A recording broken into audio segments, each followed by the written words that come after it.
pergunta, mas é a gente poder dialogar. Você veja só, esses temas a gente termina, e vale até para o ensino médio, viu, Rui? Porque a gente pensa que isso é tema da educação, mas ele é tema da educação comandado pelas grandes fundações privadas que mandam na educação. Então termina se constituindo uma narrativa midiática e nós, professores, somos pouquíssimas vezes ouvidos. Então, se debruçar sobre esses temas profundamente é fundamental para que a gente possa efetivamente fazer o contraponto a esses grupos que estão comandando o Conselho Nacional de Educação e, lamentavelmente, comandando o Ministério da Educação desse nosso governo. Então, quer dizer, é dramática a situação. Bom, mas vamos lá ao que me convidaram aqui, para a gente falar um pouquinho sobre esse tema, que é o tema da inteligência artificial. Eu não vou ficar nele, eu vou partir dele como uma provocação e quero tentar pensar um pouquinho mais para trás e um pouquinho mais para frente, para os lados, porque ele não está desvinculado dos outros temas, inclusive ali do ensino médio. Inclusive do ensino médio, é onde provavelmente a inteligência artificial vai mais atuar, entre aspas aí a palavra, mas queria dizer para vocês também da minha alegria de estar nessa maravilhosa sala com Caribé. Quer dizer, e aí embaixo não deixe de ver Genaro de Carvalho. Eu cheguei na Bahia em 1966 e, por felicidade do contexto da época, meu pai veio e minha família veio para montar a primeira indústria do Centro Industrial de Aratu. O primeiro lugar que eu morei foi aqui durante uma semana, que a gente chegou e aí estava ainda procurando casa. Então eu convivi desde 11 anos de idade com essa maravilha que não tem inteligência artificial que faça. Então, essa obra de Caribé, que está aqui, que está ali embaixo, que é patrimônio nosso, a obra de Genaro, que está embaixo no restaurante, se estiver fechado, Rui, use seu prestígio para pedir para fazer um rolê pelo restaurante. Eu não sei se o restaurante está funcionando. Está funcionando o restaurante? Então, mesmo que não forem gastar o dinheirinho ali no restaurante, passei, porque é realmente uma coisa sensacional dessa nossa Bahia, que a gente não pode passar despercebido por essas coisas. Muito bem, é melhor eu usar o fio ou ver se não, acho que é alguma interferência. Aqui eu vou de fio mesmo. Então vamos lá. Pena que ficou pequenininho, mas espiem lá, porque os slides são muito mais importantes do que minha cara aqui. Vamos fazer um pouquinho de história sobre essa coisa da inteligência artificial, porque depois que no ano passado saiu o tal do ChatGPT, todo mundo acha que o treco começou ali, há um ano atrás. Não, e tem muito mais tempo que se vem trabalhando sobre isso, inclusive levantando, os pesquisadores que trabalhavam com isso, levantavam as mesmas questões, os mesmos desafios que a gente tem hoje. Então vejam que a gente não pode passar tão despercebido por essas coisas. O digital, que é o elemento central que fez a transformação de todos esses movimentos. As pesquisas aí vão lá pela década de 50 do século passado, e esses homens e mulheres, não esqueçam disso, porque são sempre apagadas da história até hoje, mas principalmente naquela época, que trabalharam, a Ada Lovelace, Grace Hopper e várias outras, que trabalharam no início daquilo que foi o digital e que foi a internet. Então, ao desenvolverem estas questões, estas pessoas fizeram algo que foi de fundamental para que a gente tivesse a internet se expandindo do jeito que ela se expandiu. Eles não patentearam, eles não aprisionaram o conhecimento, porque o conhecimento é fruto do trabalho histórico coletivo de todos nós. Então, quando a gente aprisiona um conhecimento, como aprisiona nas editoras, grandes editoras que cobram e fecham o acesso aos livros didáticos, quando aprisiona na questão do patenteamento dessas tecnologias, a gente impede a grande circulação e eles deixam de ser um bem comum, um commons, e passam a ser uma propriedade de alguns. Já nós vamos ver alguns poucos, e poderosíssimos. Então, esse foi um dado central nesse desenvolvimento tecnológico.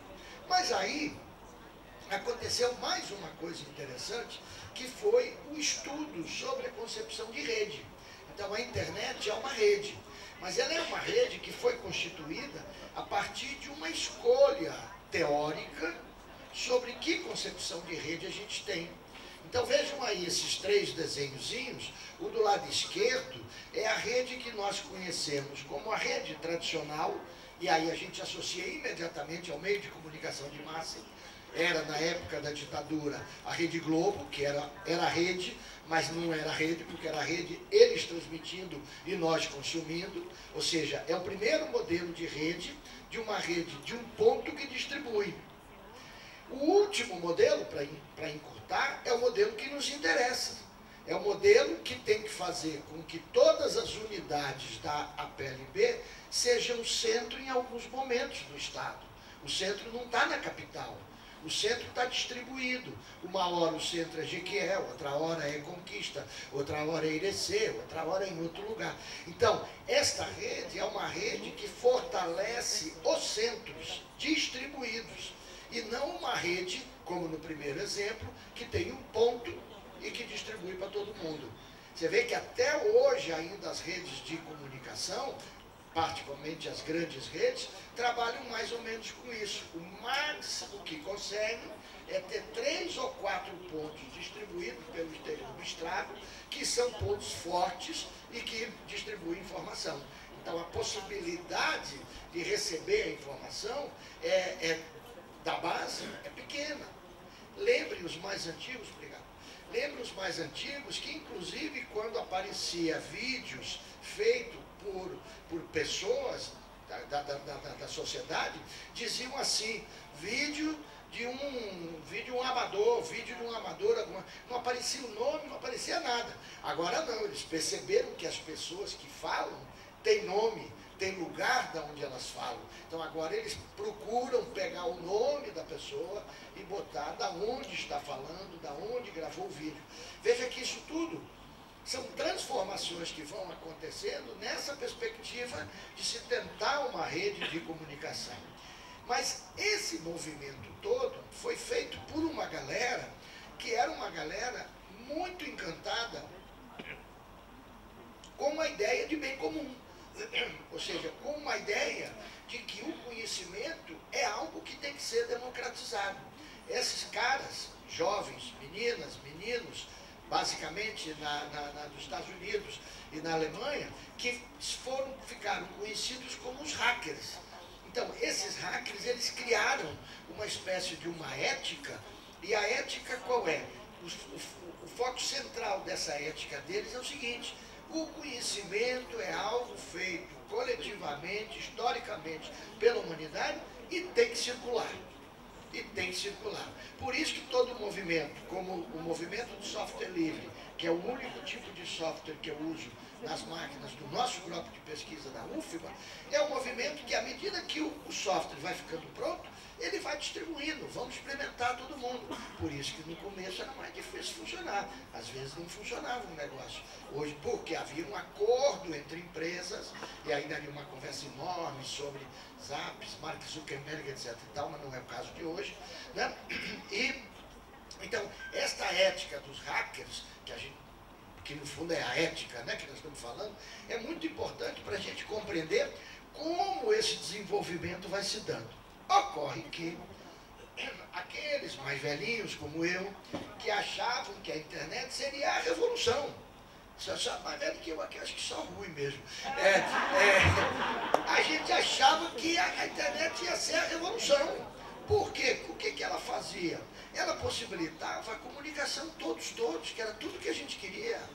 Eu me lembro, em 1985, a gente quando fez os encontros dos livros didáticos na Bahia, era tudo com mimeógrafo a álcool, distribuindo, mandando pelo correio, um telefone que a gente teve que alugar uma linha na Telebahia, e a gente mobilizou, fez reunião da PLB em Ilhéus, com 400 pessoas. Eu acho que a PLB não conseguia fazer 400 pessoas, e a gente conseguiu. Por quê?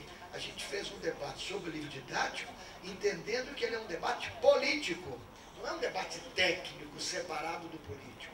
E aí mobilizou a galera, mobilizou os colegas. Então nós achávamos que a internet ia ser a possibilidade da gente fazer uma rede absolutamente democratizada, horizontal, aquele terceiro modelo, só que a internet foi sequestrada. A nossa internet foi sequestrada. Então, tudo aquilo que vocês fazem hoje, achando que está na internet, vocês não estão na internet. Vocês estão navegando em 2 ou 3 ou 4 aplicativos de 1 ou 2 ou 3 homens donos mais ricos do mundo. Homens brancos mais ricos do mundo que estão no Vale do Silício americano. Então, esse sequestro da internet é um problema absolutamente grave para o nosso momento contemporâneo e a gente vai ter que enfrentar, porque ele está absolutamente associado também à questão da inteligência artificial. E aqui o que o Anil Dash diz é exatamente isso. As experiências dos usuários, nós, não estavam sujeitas aos caprichos das batalhas políticas entre diferentes empresas. É batalha política entre empresas. Mas, em vez disso, essas experiências tinham uma base consciente que era própria da arquitetura da web. Ou seja, a gente ia usando, a medida, que é o software livre, é o hacker, a gente ia usando, à medida que usando ia aperfeiçoando, e a gente achava que estava, não digo ingenuidade, era parte da nossa conquista no Brasil. Pós-ditadura, no resto do mundo, uma possibilidade de uma democratização da comunicação, a gente achava que a gente ia conseguir, então, fazer essa rede descentralizada funcionar maravilhosamente bem. Mas aí o que acontece? Olhem quem são os homens mais ricos do mundo. É a maior riqueza. A riqueza desses homens é maior que PIB de muito país, inclusive do Brasil. Observem que de todos os 10 aqui, 1, 2, 3, 4, 5, 6 são ligadas à tecnologia. É os que a gente conhece. É o dono da Google, o dono da Meta, que é Facebook, o WhatsApp e Instagram, é o dono da Amazon, é o dono da Apple, etc. São 5, 6. E esses homens brancos do Vale do Silício americano enriqueceram muito mais durante a pandemia. Olha a crueldade. E vocês falaram aqui o quanto, alguém falou na mesa, o quanto a pandemia foi um problema para nós, e foi, né, em todos os sentidos, deixe isso de lado por enquanto. Então vejam que tanto a indústria farmacêutica como a indústria de TI enriqueceu durante a pandemia. Percebem, vejam o tamanho do desafio que nós temos pela frente. Nós já denominamos esse grupo assim de GAFAM, Gama, que são essas empresas aqui, do lado esquerdo aí, são as empresas que nós usamos, mas cá do lado direito tem também as empresas da China, do Oriente. Aliás, hoje, a Folha de São Paulo tem umas 5 ou 6 páginas TikTok para educação. Se vocês olharem a Folha hoje, 5 ou 6 páginas falando sobre o uso, a maravilha do TikTok para educação. E tem que olhar mesmo, a gente tem que olhar, inclusive, para poder verificar como é que eles estão atuando. Então vejam que estes grupos, que a gente chama de GAFAM, Gama, dominam esse ecossistema da internet, e vocês vão ver que é o mesmo que domina o ecossistema da inteligência artificial. Entendem, então, por que eu estou tentando trazer um pouquinho a história da internet para discutir inteligência artificial? Então aqui eu pulo isso aqui. Aqui eu deixo esse slide aqui, é muita coisa escrita, a tela é pequena, mas só guarda essa imagem da direita, que é um belíssimo trabalho feito pelo Comitê Gestor da Internet. Eu vou deixar os slides todos para vocês, viu? Sem problema nenhum. Tá escrito ali embaixo, ó, é porque tá muito pequenininho. Copyleft, Nelson Preto, copie tudo. Copie, remixe, faça o que quiser com eles. Porque isso é produção nossa, é produção intelectual do professor de uma universidade pública, portanto, pago por nós. Então, o que eu produzo é para circular. E por isso que a nossa grande editora da Universidade Federal da Bahia, do UFBA, tem um compromisso e todos os livros publicados pela Indúfibra estão disponíveis em PDF no repositório da editora, no repositório da UFBA. Então, ele fica durante um período de embargo para poder entrar um dinheirinho para a editora fazer os belos livros, mas imediatamente depois ele está liberado para que todo mundo possa circular, usar, remixar. Porque o nosso objetivo é fazer circular o conhecimento. Esse é o papel da educação pública e, mais particularmente, da universidade pública. Esse trabalho que eu estava me referindo aqui, desse livro, é outro livro que está disponível na página do Comitê Gestor da Internet, cgi.br, e vai ser lançado aqui de 15 a 18 de outubro, no evento que nós estamos organizando, eu falo no finalzinho, e eu já deixo o convite para todos vocês, inclusive a turma do interior, para vir, são 3 dias de uma grande festa da educação e da ciência. A verdade é essa. Esse livro fez um estudo profundo sobre a questão das plataformas. Profundo sobre a questão das plataformas. Pois muito bem, e como é que essas plataformas funcionam e como é que isso está funcionando quando a inteligência artificial, que já existia muito antes de ChatGPT, já estava atuando em todas essas dimensões de modulação da sociedade. Então veja que a gente hoje já tem planejamento urbano, Airbnb. Airbnb é um problema, resolve muito para a gente ficar um pouquinho mais barato, mas que um problema. Barcelona, agora em 2028, proíbe totalmente os apartamentos para aluguel. Veja, quem está aqui é de Salvador está vendo, mas quem não é de Salvador, circula, veja a quantidade de prédios enormes que essa prefeitura autoriza a fazer em lugares absurdos, certo? Com 18, 20, 30 metros quadrados. Não é para ninguém morar ali, não. Aquilo ali é tudo apartamento que vai ficar disponível. E aí, minha querida Adalice, a Câmara tem um papel fundamental nisso aí. Porque não é possível. Barcelona virou impossível. Eu fui fazer um período de pesquisador visitante lá.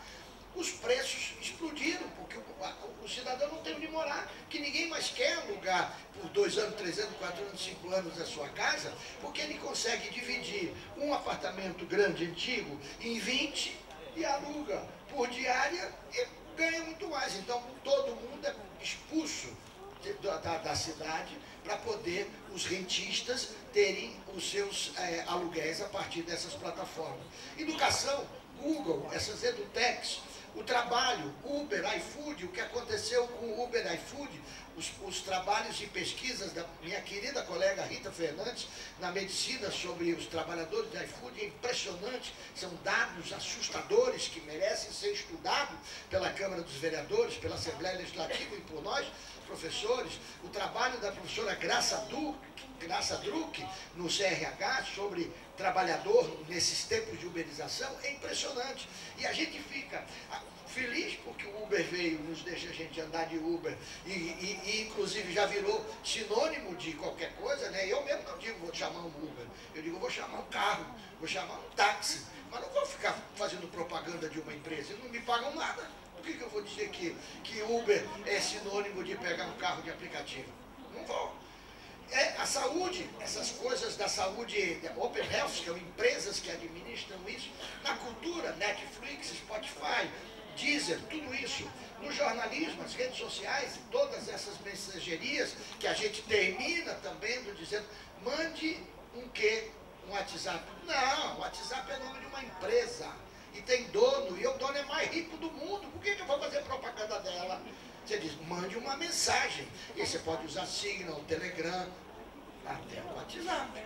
Mas não vai transformar ele num verbo, né? Hein? Bobrinho que boa, mais um. Quer dizer, por que nós não ganhamos nada sobre isso? Enfim, isso tudo vem sendo estudado como um fenômeno da plataformização. Que é isso que nós estamos vivendo aqui, certo? Ou seja, nós estamos todos conectados, estamos transmitindo, está transmitindo pelo YouTube, portanto, estamos monetizando a empresa Alphabet, podíamos estar transmitindo por outros mecanismos, Claro que a gente tem as dificuldades, porque no momento que a gente sai do YouTube, a gente perde audiência. Então é um paradoxo, uma contradição. E a gente tem que entrar neles para falar mal deles, está lá gravado. Eles não vão ouvir Nelson Preto falando, nem professor, né? Mas não tem problema, a gente continua falando, porque a gente bate nessa tecla. E o professor aí... me desculpa. Gente, o proprietário do carro RPT 8116 deixou o vidro aberto. RPT 8116. Distribuiu o conteúdo que está dentro do carro. Socializou.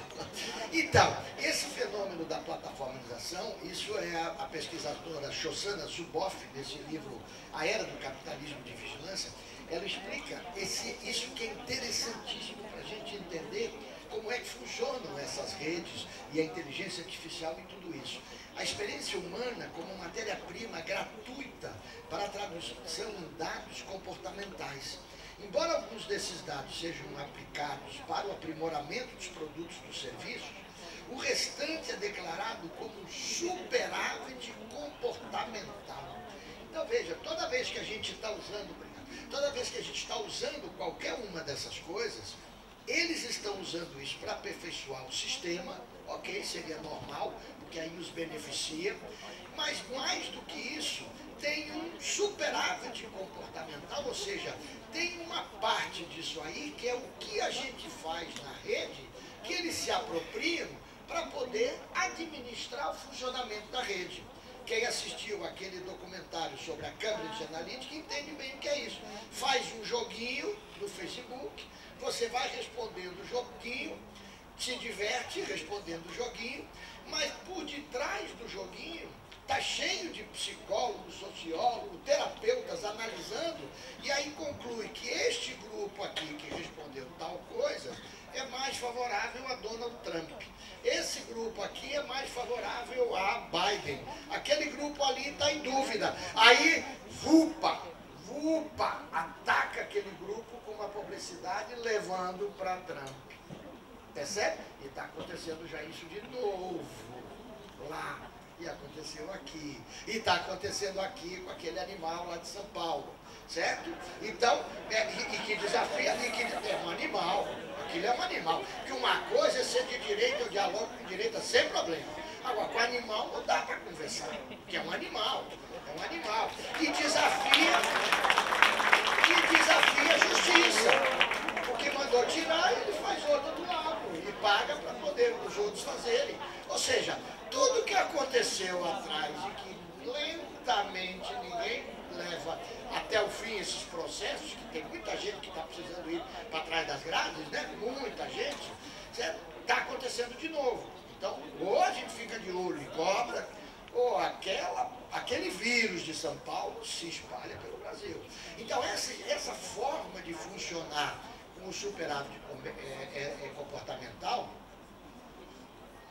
foi o que deu toda essa alucinação que foi o uso das tecnologias. E os meus queridos colegas Rafael Evangelista e Marcos Dantas chamam isso de mais-valia 2.0, porque é o seguinte, nós trabalhamos de graça e eles ficam ricos. Não é maravilhosa essa forma? A gente fica ali, e eles estão enriquecendo por cada uma das coisas que a gente faz. Então, nada mais é do que a velha mais-valia 2.0, atualizada com a tecnologia.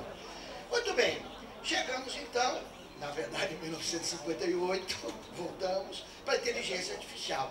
Esses são dois exemplos aí, o Frank Rosenbaum e depois o Marvin Minsky, dois nomes fundamentais no estudo da inteligência artificial. Então, repito, por favor, inteligência artificial não é uma coisa que começou em novembro de 23 com o ChatGPT, certo?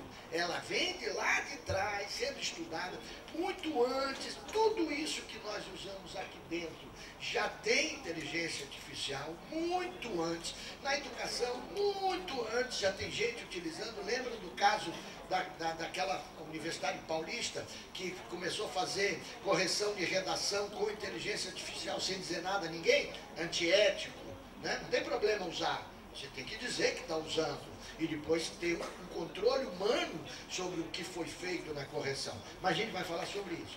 Então, esses históricos aí, há muito tempo vem pensando sobre isso. E a inteligência artificial, então, ela tem, na verdade, diversos pequenos ramos dentro dela que vão trabalhando e que a gente precisa entender um pouquinho sobre ele. Nós não vamos nos alongar sobre isso, mas, basicamente, o aprendizado de máquina, que a gente ouve muito falar, é um ramo da inteligência artificial. Hoje já tem o aprendizado profundo, que é aquele aprendizado, a máquina aprende a partir de diversas camadas de processamento. Tem as redes neurais de aprendizado profundo, ou seja, já começa a trabalhar, inclusive, tentando estudar como o cérebro humano funciona, para ver se eu consigo fazer as máquinas poderem também trabalhar para se aproximar cada vez mais do funcionamento do cérebro humano. Obviamente que quem vê isso aqui diz assim, será que eu consigo, entendendo a criatividade de Caribé, o momento em que ele... É isso que a inteligência artificial não vai conseguir fazer. O momento em que eles viveram da década de 60, 70, uma máquina faria uma obra como essa? Esse é um debate que está no mundo das artes. Então, tudo isso, e aí é o belo trabalho da querida colega Dora Kaufmann, que tem muita coisa publicada, muita coisa na internet, quem quiser ler coisas, inclusive, mais simples, que a gente pode ler assim, no banheiro, ler rapidinho, no ônibus, ou quando está descansando, para poder entender um pouco mais a linguagem e os conceitos que estão da inteligência artificial. Para nós aqui, o que é importante? Tem dois tipos de inteligência artificial, da chamada inteligência artificial, que a gente precisa entender como funciona. Essa que todo mundo ouve falar, que são os chatbots, né? Os chats e esses funcionamentos, é a chamada generativa. Que, na verdade, o que ela é? Ela só existe porque hoje você tem computadores tão poderosos como que estão aqui no celular. Esse celular que nós temos aqui no bolso são celulares mais fortes, mais poderosos do que o computador do presidente americano na década de 60, 70. Então vocês veem, quer dizer, houve um desenvolvimento impressionante de tecnologia. Então, o poder de processamento aumentou. E a quantidade de dados que nós colocamos nas redes é de tal forma grande que eu posso fazer um trabalho de probabilidade a partir dos bancos de dados com grandes máquinas trabalhando e apresentar resultados mais ou menos fidedignos, com informações, etc. e tal. Então, esse é o tipo de inteligência artificial que está ali no chat, etc. e tal. ChatGPT e os outros que eu vou passar aqui. Há uma outra inteligência artificial que era estudada desde 58, que é a inteligência artificial geral, como eles chamam. Essa inteligência, esse trabalho de pesquisa é exercitar para ver se a máquina consegue trabalhar de tal forma que se assemelhe ao cérebro humano, ou seja, se assemelhe ao humano pensando. Bom, claro que isso levaria à chamada singularidade, que seria a máquina mandando no mundo. E que essa é a polêmica contemporânea, para quem lembra das polêmicas contemporâneas, certo? Essa é a polêmica contemporânea. Haverá um momento em que isso acontecerá? Essa é a pergunta em 2024, essa é a pergunta em 1958. Será que nós vamos evoluir de tal forma a máquina que ela poderá superar a capacidade humana? Não se tem resposta, mas tem gente, como a própria Dora Kaufmann diz, de que esse modelo estatístico de probabilidade baseado em dados está anos-luz distante da complexidade do cérebro humano. Além de que o cérebro humano trabalha com algo que a máquina não consegue ainda, que é interagir, olhar vocês e esse olhar modificar minha reação ao falar aqui. Percebe? Então, esse contexto, o contexto com que Caribé, Genário e tantos outros daquela época viviam, que é diferente do de hoje. E aí a pergunta que se faz, faria um Caribé, uma pergunta que não tem sentido, mas faria um Caribé vivendo hoje obras como essa? Não se sabe, porque o contexto é muito importante por isso. Portanto, o que essas máquinas fazem, na verdade, é tentar estudar o cérebro humano e correr atrás para ver se a máquina vai conseguir ou não chegar o mais próximo possível. Agora, quando a gente fala sobre isso, a gente não pode esquecer, eu já falei, mas vou reforçar, de que isto só é possível hoje